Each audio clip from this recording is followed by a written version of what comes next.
বেশিরভাগ মানুষ, পুরুষরাও মহিলাদেরকে সময় দেয় না, মহিলাও পুরুষদেরকে সময় দেয়। মহিলা তার বান্ধবী নিয়ে ব্যস্ত, ইউটিউব নিয়ে ব্যস্ত, কোন আইটেম কেমনে রান্ধবে সেই আইটেম নিয়ে ব্যস্ত, পুরুষের দিকে তাকানোর সময় নেই। আর পুরুষও তার জগৎ নিয়ে ব্যস্ত। আমরা আমল মনে করি শুধু সুবহানাল্লাহ আলহামদুলিল্লাহ পড়া, এটা যে কত বড় আমল এটা আমরা বুঝি না। আপনার পরিবারের কাছে ভালো হওয়ার জন্য যদি আপনি স্যাক্রিফাইস করেন, ত্যাগ করেন, সবর করেন, আপনি আল্লাহর প্রিয় পাত্র হওয়ার সবচেয়ে সংক্ষিপ্ত পথটা। ফোন জোন সিস্টেম চালু করেন বাসায়, ফোন জোন। ল্যান্ডলাইন ছিল যখন, তখন আমরা কি করতাম, একটা জায়গায় টেলিফোন থাকতো, ওখানে যায় কথা বলে আবার রেখে আসতাম। আর এখন মোবাইল নিতে নিতে টয়লেটে, বিছানায়, খাওয়ার টেবিলে, কোথায় নাই, সব জায়গায় মোবাইল। এই আসক্তি আমাদেরকে ধ্বংস করে দিয়েছে। এই জন্য এটা থেকে আমাদের বেরিয়ে আসতে হবে। উত্তম আদর্শ মডেল হওয়া, এটা পরিবারের জন্য খুব জরুরি একটা বিষয়, বিশেষ করে বাচ্চাদের জন্য। বাচ্চারা কিন্তু শুনে শিখে না, তারা দেখে শিখে। বাচ্চারা কিতে শিখে? দেখে শিখে, শুনে শিখে না। লেকচার দিবেন লম্বা লম্বা, করবেন উল্টা পাল্টা, বোরে গালি দিবেন, বাচ্চা শুনবে গালিটা, ও কিন্তু গালিটাই শিখবে। মিথ্যা কথা বাচ্চার সামনে বলবেন, আর বাচ্চারা বলবেন বাবা মিথ্যা বলতে হয় না, তখন বাচ্চা মনে করবে যে এটা কথার কথা, মূলত ওইটাই করতে হয় যেটা বাপ করতেছে।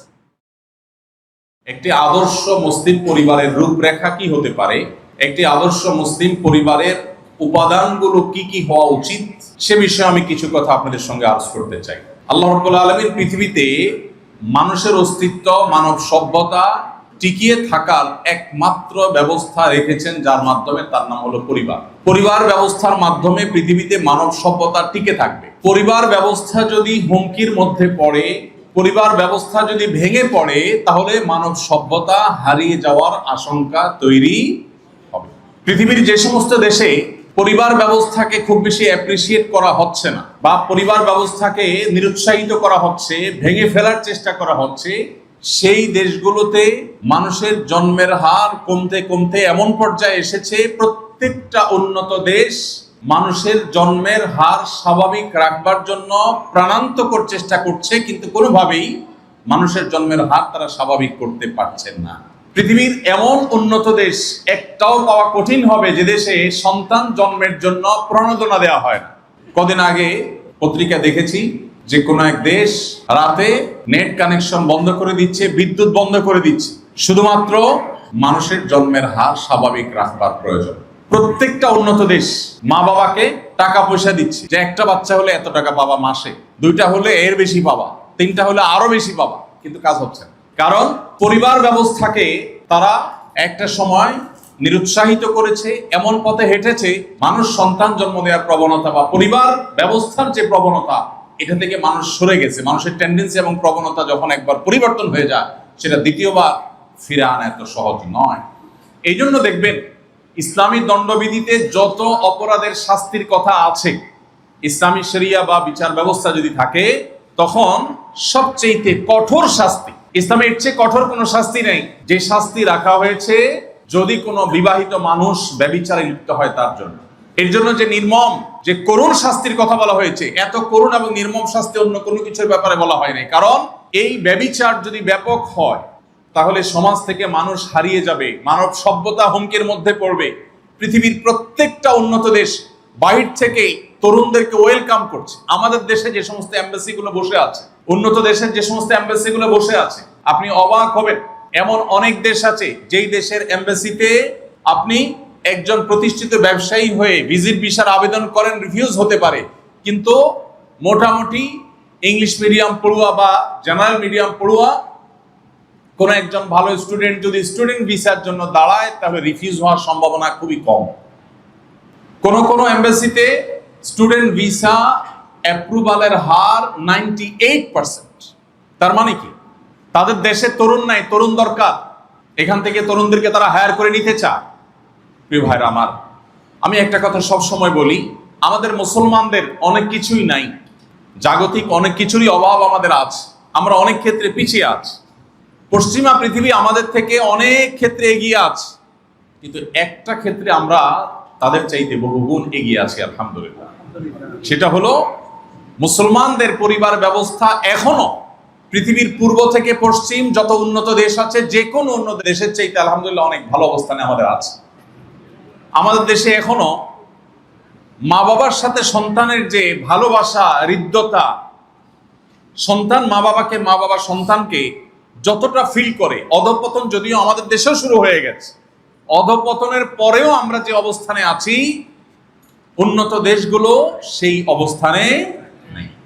আমাদের এখানে স্বামী স্ত্রীর মধ্যে যে ভালোবাসাটা অধপতন আমাদেরও হচ্ছে, এরপরও যেটুকু আছে উন্নত দেশে স্বামী স্ত্রীর মধ্যে ভালোবাসা, এই বিশ্বাস, এই ভক্তি, এই সৌহার্দ্যপূর্ণ সম্পর্ক, এগুলো তারা কল্পনাও করতে পারে না।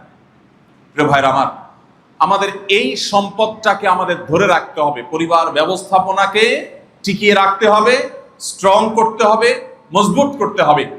যে ব্যক্তি তার পরিবার নিয়ে সুখী নয়, সে পৃথিবীর কোথাও সুখী নয়। আর যে তার পরিবারে সুখী, তার জন্য দুনিয়াটা একটা জীবন্ত জান্নাতের মতো। আল্লাহ রাব্বুল আলামিন আমাদেরকে পারিবারিক জীবনে সুখী হওয়ার তৌফিক দান করুন। আমিন। পরিবারের এই সূচনা শুরু কোত্থেকে? আল্লাহ রাব্বুল আলামিন কোরআনে কারীমে সূরা নিসার প্রথম আয়াতে বলেছেন, ইয়া আইয়ুহান নাসু তাকু রাব্বাকুমুল্লাযী খালাকাকুম মিন নাফসিন ওয়াহিদা ওয়া খালাকা মিনহা যাওজাহা ওয়া বাসসা মিনহুমা রিজালান কাসীরান ওয়া নিসাআ ওয়াত্তাকুল্লাহাল্লাযী তাসাআলুনা বিহি ওয়াল আরহাম। আয়াতে আল্লাহ বলেছেন, আল্লাহ প্রথম সৃষ্টি করেছেন একজন মানুষ, তার নাম কি? আদম আলাইহিস সালাম। বিভিন্ন বৈজ্ঞানিক গবেষণার বিভিন্ন থিওরি আছে, যেগুলো হয়তো আপনারা পাঠ্যপুস্তকে পড়েনও, কোরআনের সাথে যেগুলোর সংঘর্ষ আছে। একজন ইমানদার সেই theory just as a information, তথ্য হিসাবে সে জানতে পারে, কিন্তু কখনো সেগুলোকে সঠিক বলে বিশ্বাস করতে পারে না। বিজ্ঞান আমাদেরকে অনেক তথ্য উপাত্ত দেয়, কিন্তু মনে রাখতে হবে এই সব তথ্য উপাত্তের ভিত্তি হলো মানুষের গবেষণা, মানব মস্তিষ্ক। আর মানব মস্তিষ্কে সৃষ্টিকর্তাকে আল্লাহ রাব্বুল আলামিন। মানুষের মস্তিষ্ক, মানুষের ইন্দ্রিয় সবসময় সঠিক তথ্য দেয় না। অনেক সময় সঠিক তথ্য দেয়, অনেক সময় ভুল তথ্য দিতে পারে, কিন্তু আহকামুল হাকিমিন আল্লাহ রাব্বুল আলামিনের সকল ইনফরমেশন সকল ভুলের ঊর্ধ্বে। অতএব একজন ইমানদারের গভীর বিশ্বাস থাকতে হবে, দৃঢ় বিশ্বাস থাকতে হবে যে মানুষকে আল্লাহ সৃষ্টি করেছেন কোত্থেকে? মাটি থেকে। প্রথম মানব সন্তান, তার নাম কি?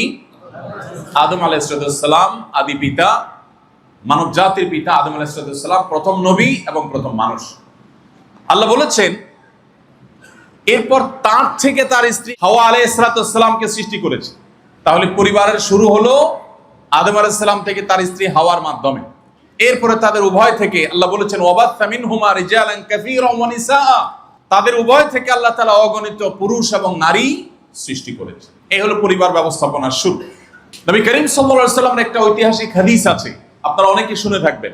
সেই হাদিসটা হলো, আল্লাহ যখন আদম আলাইহিস সালামকে সৃষ্টি করে জান্নাতে রেখেছেন, জান্নাতে তো কোনো কিছুর অভাব নাই, আছে?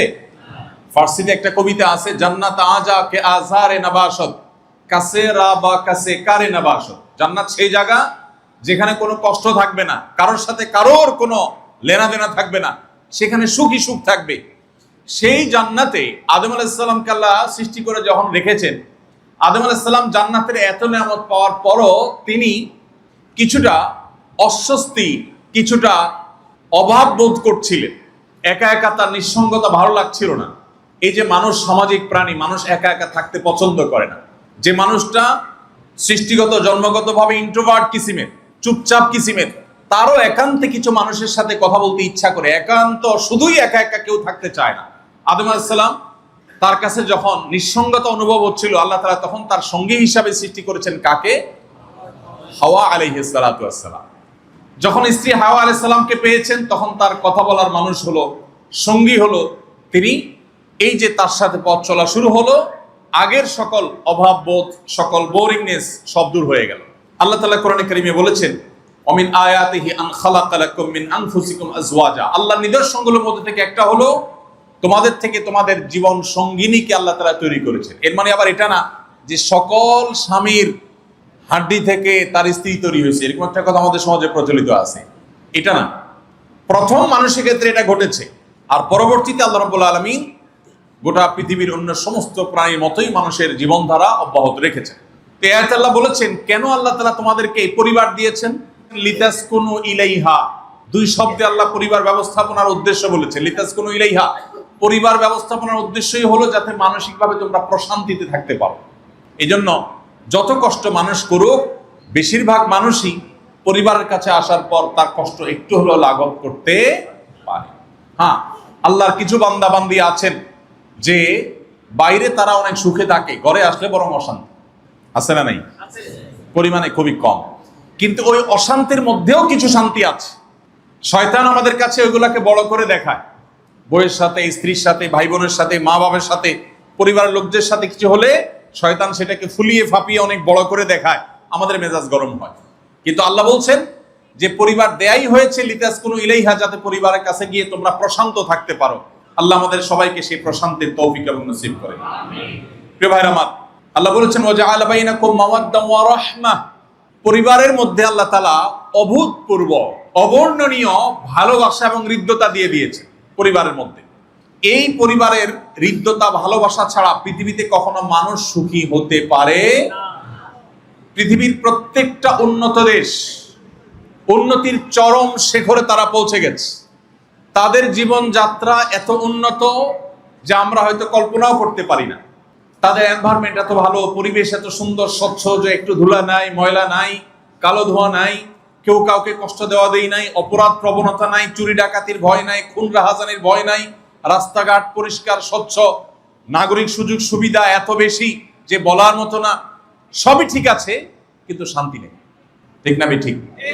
একটু খোঁজ খবর নেন, একটু গুগল করেন, একটু অনলাইনে সার্চ করেন, আপনি দেখবেন যে পৃথিবীর সমস্ত উন্নত দেশগুলোতে মানুষ প্রতি বছর আত্মহত্যার প্রবণতা তাদের বাড়ছে, ডিপ্রেশন এবং ফ্রাস্ট্রেশনে ভুগছে, শান্তি নাই। শুধু তারা না, আমাদের দেশেও যাদেরকে আমরা মনে করি অনেক এলিট, যাদেরকে আমরা মনে করি অনেক অভিজাত, যাদের দেখি টাকা পয়সার অভাব নেই, কিন্তু খোঁজ খবর নিয়ে দেখেন আপনার চাইতে সুখ তাদের কম আছে, মানসিক শান্তি তাদের কম আছে। এখন মুশকিল হলো দুনিয়াটা হয়ে গেছে অভিনয়ের দুনিয়া। কিসের দুনিয়া? অভিনয়। সবাই সুখের অভিনয় করে, প্রকৃত সুখে থাকা মানুষের পরিমাণ খুবই কম। ওই কুড়ে ঘোড়া থাকা মানুষটা যখন হাসি মুখে আপনার সাথে কথা বলে, এই হাসিটা অভিনয় ছাড়া, এটা নির্মল, এটা স্বচ্ছ, এটাতে কোনো নাটক নাই, ভনিতা নাই।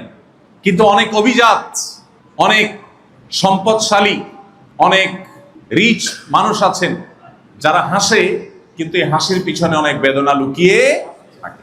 প্রিয় ভাইরা আমার, এই জন্য আমাদেরকে ইসলাম বলেছে পরিবারের মধ্যে সুখ খোঁজবার জন্য আমরা যেন এমন পরিবার গঠন করি যেই পরিবারের মধ্যে সুখ থাকে, শান্তি থাকে। আমরা সবাই সেটা প্রত্যাশা করি তো ইনশাআল্লাহ? আল্লাহ আমাদের সবাইকে সেই তৌফিক দান করুন। প্রিয় ভাইরা আমার, আম্মাজান আয়েশা রাদিয়াল্লাহু তাআলা আনহা বর্ণিত একটা হাদিস আমি তেলাওয়াত করেছি, তিরমিজিতে বর্ণিত হয়েছে। নবী সাল্লাল্লাহু আলাইহি ওয়াসাল্লাম বলেছেন, খায়রুকুম খায়রুকুম লি আহলিহি, তোমাদের ভিতরে সবচেয়ে ভালো সে যে তার পরিবারের কাছে ভালো বা পরিবারের জন্য ভালো। পরিবারের জন্য যে ভালো সে সবচাইতে আল্লাহর কাছেও ভালো। আর নবীজি বলেছেন ওয়া আনা খায়রুকুম লি আহলি, আমার পরিবারের জন্য আমি তোমাদের যে কোনো কারোর চাইতে আমি ভালো, পরিবারের জন্য আমি সবচেয়ে কল্যাণকামী, তাদের সাথে সবচেয়ে ভালো। অনেক যুবক আছেন এখানে, অনেক ভাই আছেন এখানে যারা অন্য সবার সাথে ভালো ব্যবহার করেন, শুধু পরিবার ছাড়া। আছেন না? নাই? সবচাইতে ঝাড়ি মেরে কথা বলার রাইট আছে বলে মনে করি আমরা কার সাথে? মায়ের সাথে আর বউয়ের সাথে। ঠিক না? ঠিক। যার কাছে ঝাড়ি দেওয়া চলে যৌক্তিক কারণেও অযৌক্তিক কারণেও। বেজার লাগছে বাইরে রিকশাওয়ালার সাথে, আইসা ঝাড়িটা দিচ্ছেন কারে? বউরে বা মাকে। ঠিক না? ঠিক। ভালো মুসলমানের আলামত, পুরুষ বলেন মহিলা বলেন, এই জায়গাটাতে আমরা সবচেয়ে দুর্বল হয়ে গেছি। শয়তান জানে আমরা আল্লাহর কাছে প্রিয় পাত্র হতে পারবো কিভাবে। আপনি যদি আল্লাহকে খুশি করতে হয় তাহলে আপনার পরিবারের সাথে আপনার সম্পর্ক ভালো করতে হবে। পরিবারের সাথে, রক্ত সম্পর্কীয় মানুষগুলোর সাথে সম্পর্ক খারাপ আর জগতের সবার কাছে ভালো, এই ভালোর মূল্য আল্লাহর কাছে। অতএব একজন মানুষ আদর্শ পরিবার গঠন করবার সংগ্রাম চালানো, এটা একজন ইমানদার হিসাবে আমাদের অন্যতম কর্তব্য। আমরা যদি পরিবারকে যদি ভালো এবং আদর্শ করতে পারি তাহলে সমাজ আদর্শ সমাজ হয়ে যাবে। আজকে যে পরিমাণ সমাজে আমরা অনাচার দেখি, নীতিহীনতা দেখি, দুর্নীতি দেখি, অন্যায় দেখি, এই সবগুলোর কারণ হলো পরিবার। পরিবার থেকে যদি এগুলোর প্রশ্রয় দেওয়া না হতো, এই যে দুর্নীতির সয়লাভ সারা দেশে হয়ে গেছে, প্রত্যেকটা জায়গায় দুর্নীতিতে আমরা ধ্বংস হয়ে যাচ্ছি। আমাদের পরে স্বাধীনতা অর্জন করা দেশে চাকর হিসেবে যাওয়ার জন্য আমরা সিরিয়াল ধরে বসে থাকতে হয় আমাদের মন্ত্রীরা, আমাদের দেশ থেকে লোকবল নেওয়ার জন্য, চাকর হিসাবে নেওয়ার জন্য বিদেশি মন্ত্রীদের কাছে গিয়ে ধর্ণা দিতে হয়, এমন সব দেশের কাছে যে দেশ আমাদের পরে স্বাধীনতা অর্জন করেছে। বাহিরে গেলে, বিদেশে গেলে দেখা যায় আমরা কোথায় দাঁড়িয়ে আছি আর অন্য দেশগুলো কোথায় চলে গেছে। এর অন্যতম প্রধান কারণ কি? দুর্নীতি, অনিয়ম। এই দুর্নীতি আর অনিয়ম, এটা যদি বিদায় করতে হয় তাহলে আমাদের পরিবারগুলোতে ইসলামের চর্চা বাড়াতে হবে, আদর্শ পরিবার করতে হবে। পরিবার যদি আদর্শ হয় তাহলে দুর্নীতি দমন হবে। কিভাবে? অনেক যুবক ছেলে আছেন, বাবা সরকারি চাকরি করেন অথবা বিভিন্ন কোম্পানিতে চাকরি করেন, কিন্তু বাবার অঢেল টাকা। এরকম যুবক কয়জন আছেন যে বাবার চোখে চোখ রেখে বিনয়ের সাথে প্রশ্ন করে, বাবা তোমার বেতন কত আর এত টাকা কোথা থেকে আসে? এরকম যুবক খুব বেশি আছে। বরং ভাবসাব জাহির করা পোলাপান দেখবেন বহুত, ঠিক না? ঠিক। হাইফাই গাড়ি নিয়ে ঘুরবে, নতুন স্মার্টফোন নিয়ে ঘুরবে, নানান ভাবে নিজের ভাবসাব জাহির করবে। দিন শেষে যেটা চুরির টাকা, ডাকাতির টাকা, সেই সেন্সটুকু তার মাথায় কাজ করে। অতএব পরিবার যদি একটি আদর্শ পরিবার হয় তাহলে সেই পরিবার দুর্নীতিকে নিরুৎসাহিত করবে, দমন করবে ইনশাআল্লাহ। আল্লাহ আমাদেরকে সেরকম আদর্শ পরিবার গঠন করবার তৌফিক দান করুন। ভাইরা আমার, যারা বিবাহিত কথাগুলো তাদের জন্য প্রযোজ্য, যারা অবিবাহিত তাদেরও কথাগুলো প্রয়োজন হবে, লাগবে সামনে ইনশাআল্লাহ। একটি আদর্শ মুসলিম পরিবার কোরআন এবং হাদিসের আলোকে যারা আলোকিত, সেই পরিবারের সুখ এবং শান্তির পরিমাণ কি আল্লাহ যাদেরকে দিয়েছেন তারাই শুধু অনুভব করেন, বাকিরা কখনো অনুভব করতে পারেন না।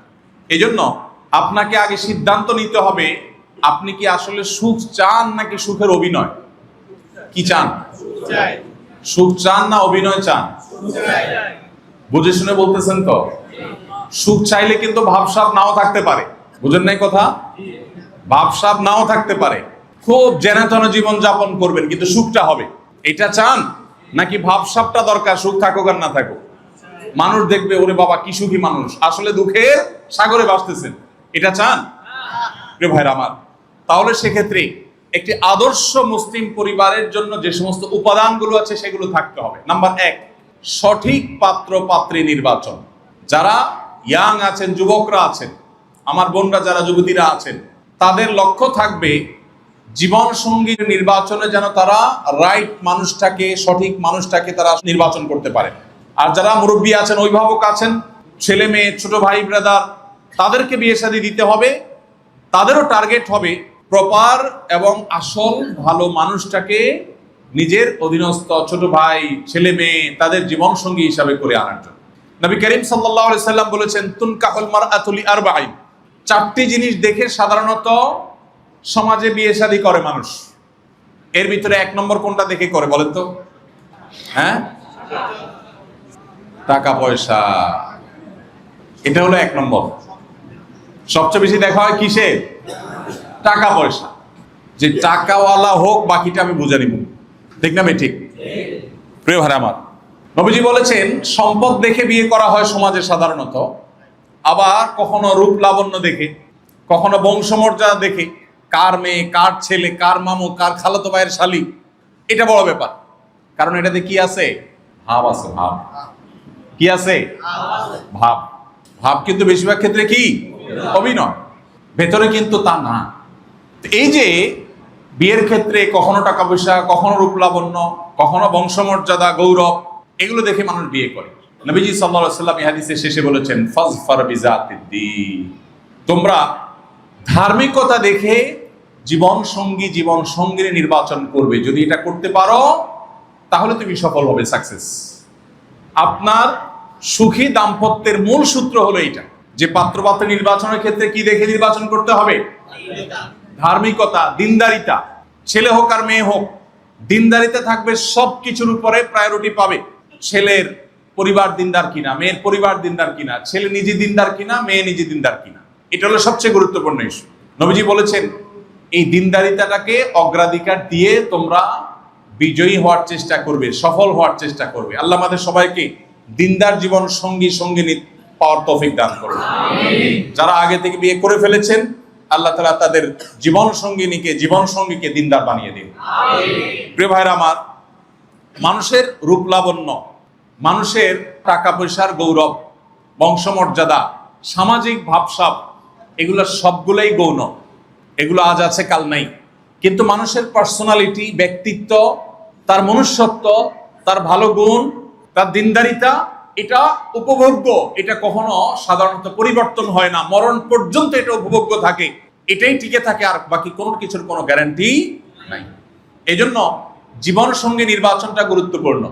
কিন্তু বাস্তবতা হলো, নামাজ পড়তে পড়তে কপালে সিল লাগাই ফেলছেন, এরকম মুরব্বীও মেয়ে বিয়ে দেওয়ার জন্য পয়সাওয়ালা ছেলেই খোঁজে, সরকারি চাকরি খোঁজে, ঠিক না? ঠিক।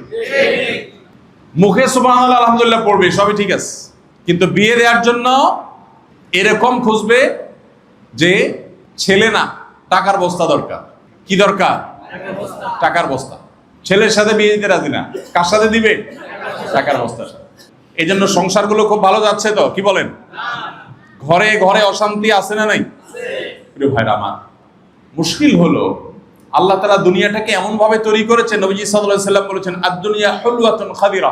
দুনিয়াটাকে এমন ভাবে আল্লাহ তাআলা উপস্থাপন করেছেন, এটা খুব আকর্ষণীয়, খুব লোভনীয়, দেখতে খুবই আকর্ষণ অনুভব হয়, কিন্তু এটাকে অন্তঃসার শূন্য করে রেখেছেন আল্লাহ তাআলা, এর মধ্যে শান্তি রাখেন নাই। এটা মরিচিকার মতো, মানুষ যতক্ষণ হাতের নাগালে না পাইছে ততক্ষণ পর্যন্ত মনে করে কি জানি কি, এই জন্য পাওয়ার জন্য মরিয়া থাকে। প্রিয় ভাইরা আমার, আমরা পাত্র পাত্র নির্বাচনের ক্ষেত্রে যদি দিনদারিতাটাকে অগ্রাধিকার দেই, তাহলে আমাদের শান্তির ফয়সালা আল্লাহ তাআলা করবেন ইনশাআল্লাহ। এখন দিনদারিতার ডেফিনেশনটা কি ভাই? এটা আরেক মুশকিল। আমরা অনেকে মনে করি ছেলে মাশাআল্লাহ পাঞ্জাবি জুব্বা পরে, নামাজ কালাম পড়ে দিনদার হয়ে গেছে, মেয়ে মাশাআল্লাহ বোরকা পরে দিনদার হয়ে গেছে। দিনদারটা এত সহজ বিষয় না।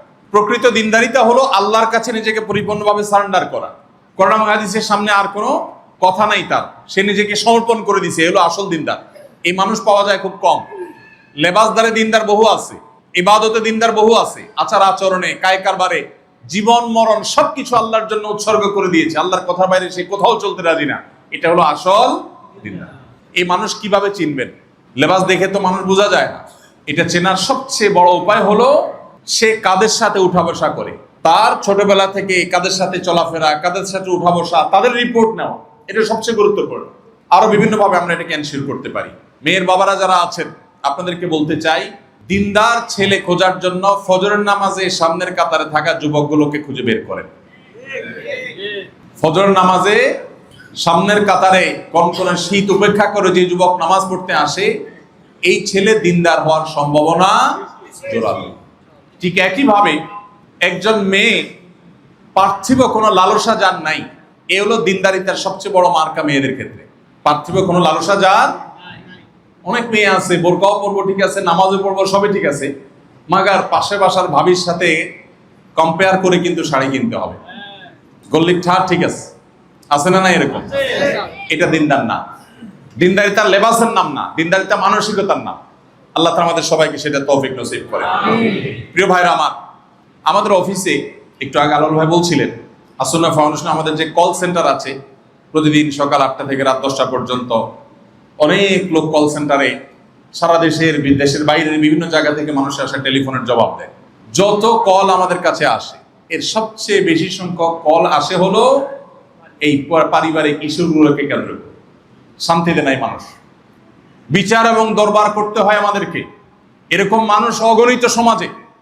আমি এই জন্য শুরুতে বলেছি, এই সমাজের বেশিরভাগ মানুষ সুখের অভিনয় করে, প্রকৃত অর্থে এরা সুখী না।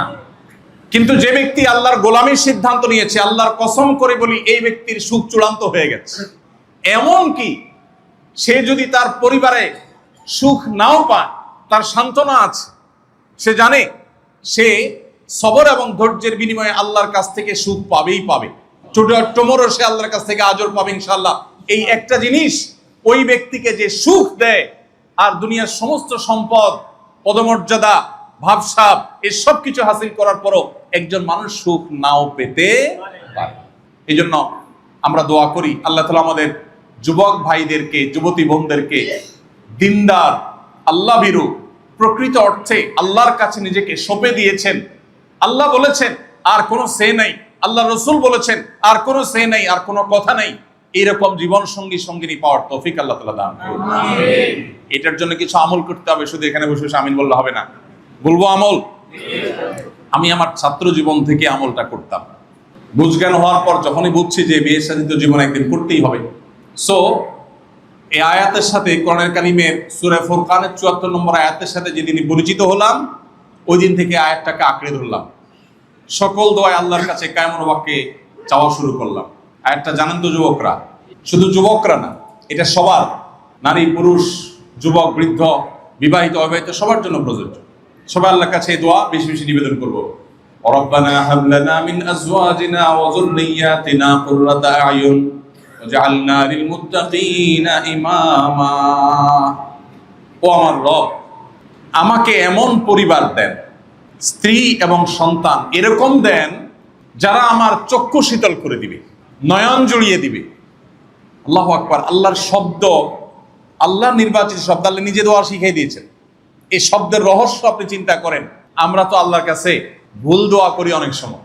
যুবকরা আমার কাছে চিঠি লেখে বা ওই যে কাগজ পাঠায়, প্রশ্ন লেখে, চিরকুট লেখে, হুজুর একটা মেয়েকে পছন্দ হয়েছে, এখন ওরেই পাওয়ার দোয়া করা যাবে কিনা, আল্লাহ এরেই চাই। অনেক পোলাপান এটা জানতে চায় যে আমি হারাম রিলেশন করব না, আমি দোয়া করব আল্লাহ আমি এটারই চাই, এই দোয়া করা জায়েজ আছে কিনা। তা আমি বলি দোয়া করা তো জায়েজ আছে, কিন্তু তুমি যেটাকে মনে করছো রাবেয়া বসরি, এটা তো সাক্ষাৎ শয়তান হতে পারে। পারে কি পারে না? তুমি পানিতে নামার আগ পর্যন্ত বুঝবা না কতদূর ভিজতেছে। অবিবাহিত পোলাপানের চোখে সবই ভালো লাগে, তার বেশিরভাগ ক্ষেত্রে ভালো মন্দ নিরূপণ করবার ক্ষমতা থাকে না। আর সবচেয়ে বড় কথা হলো অদৃশ্যের ইলিম, অজানার ইলিম শুধু কার আছে? আল্লাহর আছে। এই জন্য নির্দিষ্ট কোনো ব্যক্তির জন্য দোয়া না করে দোয়া করতে হয় কিসের জন্য? আল্লাহ আমি তোমার কাছে এমন জীবন সঙ্গী চাই, এমন জীবন সঙ্গিনী চাই যাকে দেখলে আমার অন্তর জুড়িয়ে যাবে, আমার অন্তর চক্ষু শীতল হয়ে যাবে, এরকম জীবন সঙ্গী চাই। সেটা কি আমি যেটারে পছন্দ করছি এটা দিয়ে দিবা নাকি আরেকটা দিয়ে দিবা, এটা তোমার ব্যাপার, আমার দরকার সেটা। আর পার্টিকুলার কোনোটা যদি চান, বহু ছেলে মেয়ে চয়েস করে বিয়ে করেছে, আছে না নাই? বিয়ের আগে কত মহব্বত, কত ভালোবাসার উতাল ফাতাল, কত সব ঢেউ তরঙ্গ, এরপরে চুলাচুলি, আছে না নাই? এজন্য আল্লাহ তাআলা দোয়া শিক্ষা দিয়েছে। আপনি যদি মনে করেন, ছেলে হিসাবে মনে করেন আল্লাহ সুন্দরী রূপসী সম্ভ্রান্ত পরিবারের মেয়ে চাই, দোয়াটা সঠিক হবে? কেন? এই সব কিছু ঠিক থাকার পরে হতে পারে আল্লাহ না করুন এমন মেয়ে যার চরিত্রের সমস্যা আছে, হতে পারে না? আল্লাহ আপনাকে একটা সন্তান দিয়েছেন, সন্তান দেখতে ফুটফুটে সুন্দর কিন্তু মেধাবী না, অথবা মেধাবী দেখতে খারাপ, অথবা দেখতে ভালো মেধাবী কিন্তু বড় কোনো রোগ তার শরীরে আছে। এগুলো কোনটা কি আমাদের অন্তর জুড়াবে? প্রিয় ভাইরা আমার, এই জন্য আল্লাহ তাআলা এমন এক শব্দ শিখিয়েছেন যে এখানে সবকিছু চাওয়া হয়ে গেছে। এই দোয়া আপনি নিবেদন করেন, সব চাওয়া হয়ে যাবে। আল্লাহ এমন সন্তান, এমন জীবন সঙ্গী সঙ্গিনী চাই, যে জীবন সঙ্গী সঙ্গিনী, যে পরিবার আমার চোখ জড়িয়ে দিবে, অর্থাৎ তার সব দিক থেকে সে পারফেক্ট হবে।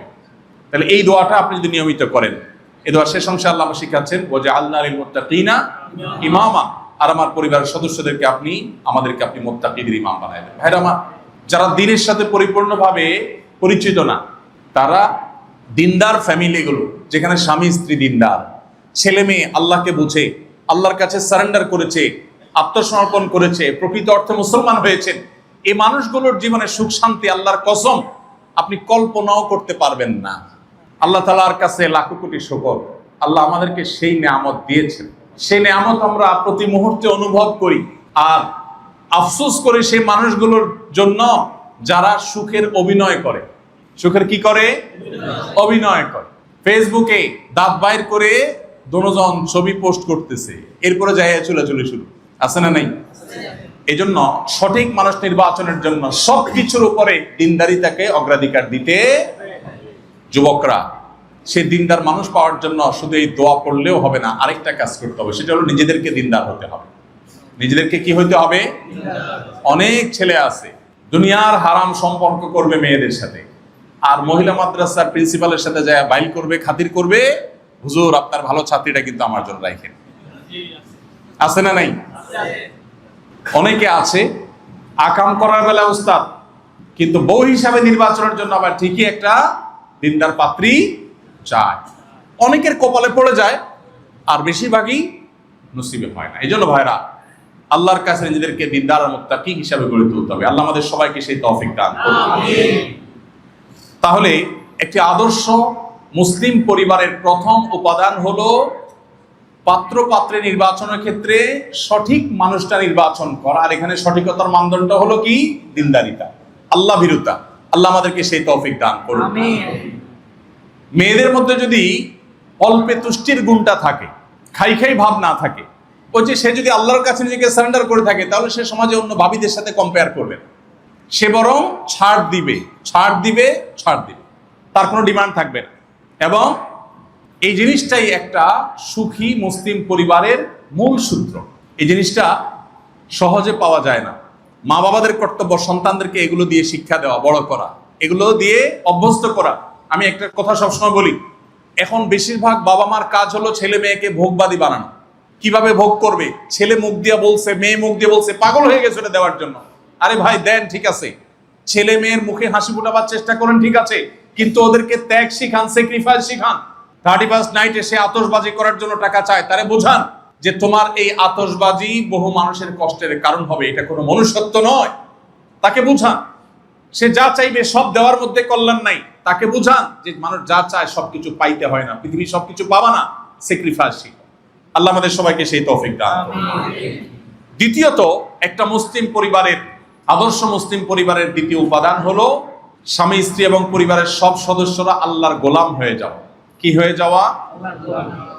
আল্লাহর গোলাম হয়ে যাওয়া, মুত্তাকি হয়ে যাওয়া। আল্লাহর গোলামির মিনিং কি? শুধু নামাজ পড়লাম এটা আল্লাহর গোলামি না। অনেকে নামাজ পড়ে, পয়সার হিসাব ঠিকই আছে না নেই? পয়সা ছাড়া কিচ্ছু বুঝে না, মাগার সে কি করে? ওই নামাজটাও পয়সার জন্যই পড়ে, যে দোয়া করি আল্লাহর কাছে ঘুষ বেশি আসে। এরকম বহু জাহেল আছে না নাই?